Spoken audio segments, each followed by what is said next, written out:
Hello friends, मेरा नाम देवेंद्र कुमार है और आज के इस ट्रेनिंग वीडियो में मैं आप लोगों को बताऊंगा कि सरकार ने अभी 3 मार्च 2023 को एनपीएस पॉलिसी में क्या परिवर्तन किए हैं।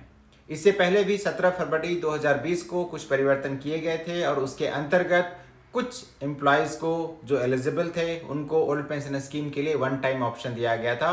उसी तरह से इस बार भी कुछ एम्प्लॉय को जो एनपीएस में है लेकिन ओल्ड पेंशन स्कीम के लिए एलिजिबिलिटी उनकी बताई गई है, उनके लिए नई पॉलिसी ये आई है।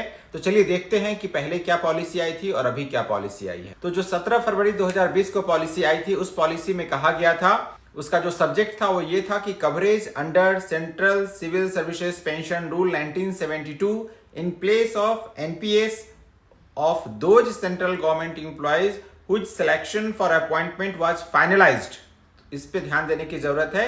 और अभी जो मार्च 2023 में पॉलिसी इशू की गई है उसमें यह बताया गया है, वैसे सेंट्रल गवर्नमेंट एम्प्लॉय जिनका पोस्ट के लिए या वैकेंसी के लिए नोटिफिकेशन 22 दिसंबर 2003 से पहले नोटिफाई किया गया था, वो कर्मचारी अब ओल्ड पेंशन स्कीम में माइग्रेट कर सकते हैं। तो अगर आप इसकी कंपेयर करेंगे पहले की पॉलिसी से और अभी की पॉलिसी से, तो क्यों परिवर्तन किए गए, इसका कारण बताया गया है कि बहुत सारे लोग जो 17 फरवरी 2020 की पॉलिसी में कवर नहीं होते थे, उन लोग कोर्ट में गए। तो कोर्ट के डायरेक्शंस को देखते हुए, डिफरेंट डायरेक्शंस को देखते हुए, इस पूरी व्यवस्था में जो डीएफएस है, डीओपीटी है और लीगल डिपार्टमेंट है, उन लोगों ने मिलके डिसाइड किया कुछ लोगों को जो कि इस पॉलिसी में कवर हो सकते थे उनको एक्सटेंड किया गया।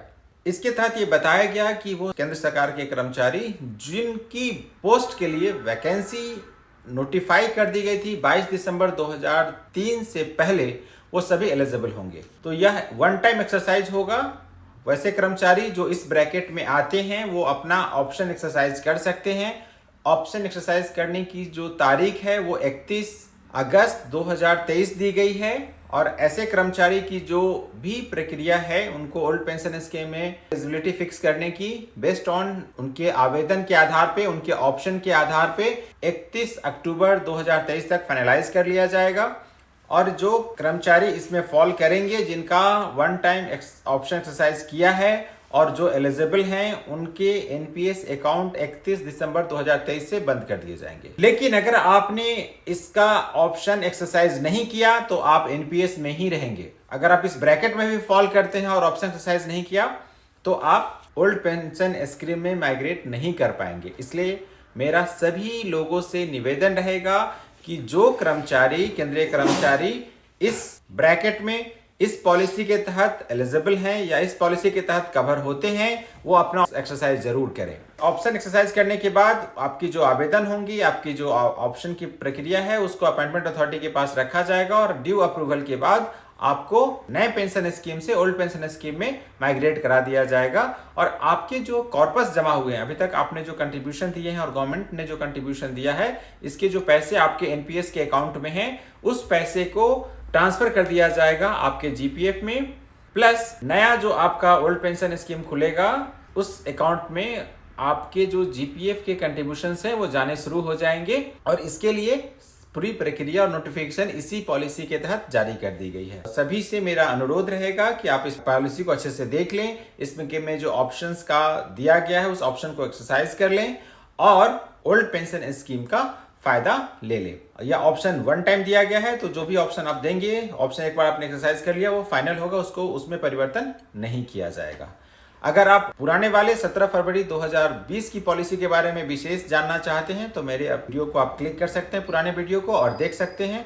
उसमें जो कहा गया था, उसमें यह कहा गया था कि वैसे सेंट्रल गवर्नमेंट एम्प्लॉय जिनका अब सिलेक्शन तो 1/1/2004 से पहले हो गया था लेकिन किसी कारण से अपॉइंटमेंट नहीं हो पाया था 1/1/2004 को, उन सभी कर्मचारियों के लिए एक ऑप्शन दी गई थी। उसमें पैरा 3 में डिफरेंट कंडीशंस डिफाइन किए गए हैं, जिसमें बताया गया है कि मान लीजिए कि रिटन टेस्ट हो गया, इंटरव्यू हो गया, रिजल्ट भी डिक्लेयर हो गया, लेकिन ऑफर अपॉइंटमेंट बाद में दिया गया बिकॉज पुलिस वेरिफिकेशन नहीं हुई थी या कास्ट वेरिफिकेशन नहीं हुआ था। बिकॉज ऑफ एडमिनिस्ट्रेटिव रीजन आपके अपॉइंटमेंट की सारी प्रक्रिया 1/1/2004 तक कंप्लीट हो गई थी, लेकिन एडमिनिस्ट्रेटिव रीजन से आपकी ज्वाइनिंग नहीं हो पाई थी। बहुत सारे एग्जामिनेशन कॉमन कॉम्पिटिटिव एग्जामिनेशन से होते हैं, उसमें एक ही एग्जामिनेशन से कई डिपार्टमेंट में जाते हैं। जैसे अगर आप सिविल सर्विसेज की एग्जामिनेशन की बात करें तो इसमें एक ही एग्जामिनेशन से अलग अलग 24 सर्विसेज का अपॉइंटमेंट होता है। अगर एक डिपार्टमेंट ने पहले ज्वाइनिंग कर दी कुछ और दूसरे डिपार्टमेंट ने बाद में ज्वाइनिंग कर दी, तब भी इसमें आप एलिजिबल थे ओल्ड पेंशन स्कीम में जाने के लिए। तो उसमें दिया हुआ है ऑलरेडी पैरा 3 में 1 से लेकर 6 तक डिफरेंट कंडीशंस डिफाइन किए हुए हैं। अगर उसमें आप फॉल करते थे तो आपको एनपीएस से ओल्ड पेंशन स्कीम में जाने का वन टाइम ऑप्शन दिया गया था। उसी को थोड़ा एक्सटेंड करके इस बार जो लाया गया है 3 मार्च 2023 की जो पॉलिसी लाई गई है, उसमें ये जो परिवर्तन किया गया है उसमें क्या कहा गया वो सुन लीजिए।